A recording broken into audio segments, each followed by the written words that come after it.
This short tutorial will give you an overview of the BCG matrix and help to assist you in creating your own BCG matrix.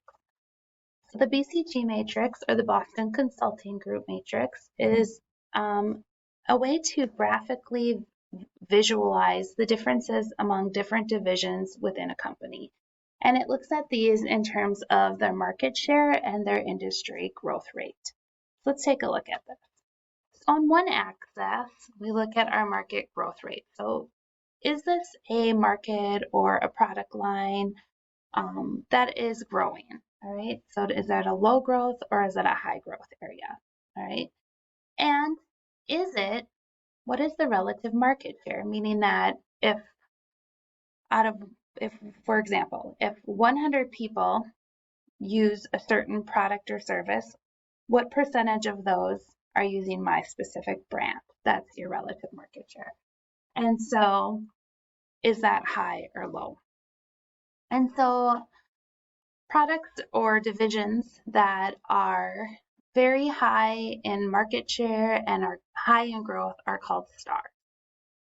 All right, those are good. And I'll tell you what we do with each of these in a minute. Those that have a low market share, but still have a relatively high market share, so they're generating a lot of cash, but they're not using a lot of cash, those are called cash cows. Those divisions are products that have a low relative market share, but a high potential growth rate, or have a high growth rate or potential growth, but relatively low market share are called question marks. And then we have dogs, which are low market growth and low market share. All right, so let's talk about what we do with each of these categories. So I'm sure you've heard the term cash cows. So cash cows don't have a lot of growth, but we're really making a lot of money out of them. And so what we're doing is we're basically like milking them we're just milking the cow and selling the milk and making a lot of money off of it. And so the idea is that they aren't growing a lot, but they have a lot of market share, and so we're just going to continue to do what we're doing. That's called harvesting.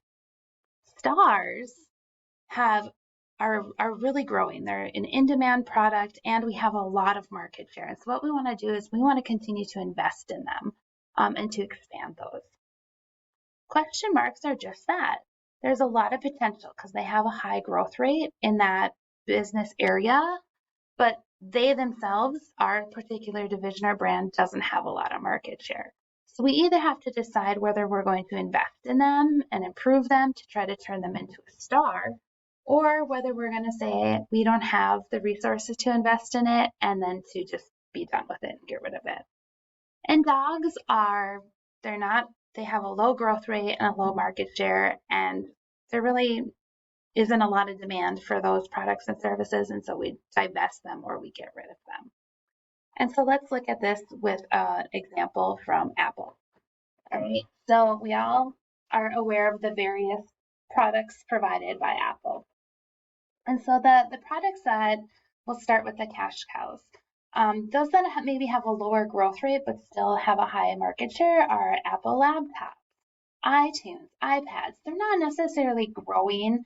The demand for them isn't necessarily increasing exponentially, but Apple has a lot of market share and the products that they have are purchased by many people. And so iPads, laptops, iTunes, we're kind of just going to keep doing what we're doing, and they're a cash cow.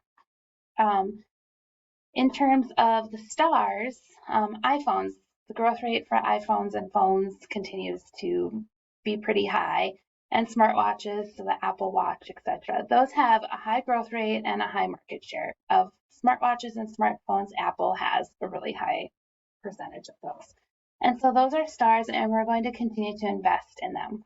We're going to invest to come up with new versions of the iPhone, new versions of smartwatches, etc.